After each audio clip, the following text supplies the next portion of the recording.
Dans une opération éclair, les forces spéciales russes viennent de frapper une position stratégique de l'armée ukrainienne, précisément là où personne ne s'y attendait. Ce coup de théâtre dans la zone frontalière de Koursk pourrait bien redéfinir l'équilibre des forces dans cette région sous haute tension.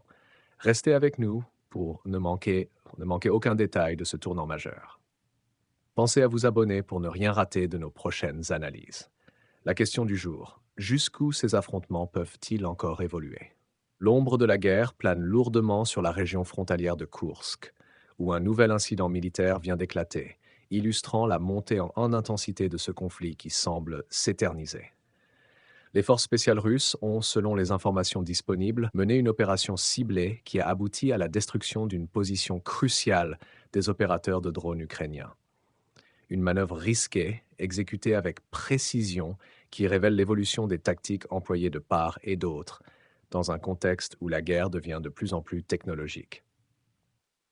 L'enjeu principal de cette opération semble clair: perturber la chaîne de commandement ukrainienne dans la région en ciblant l'un des équipements les plus stratégiques du conflit actuel, à savoir les drones.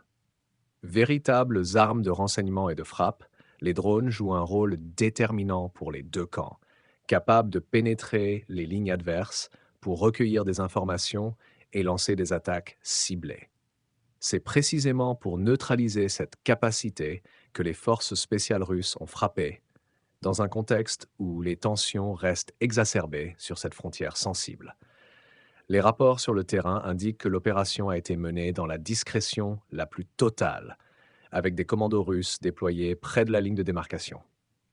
Leur cible, un opérateur de drone ukrainien positionné à proximité, vraisemblablement en pleine mission d'observation et de reconnaissance. En frappant cette position, les forces russes cherchent à affaiblir le potentiel de surveillance ukrainien, réduisant ainsi la capacité de l'armée ukrainienne à anticiper les mouvements de troupes dans cette région.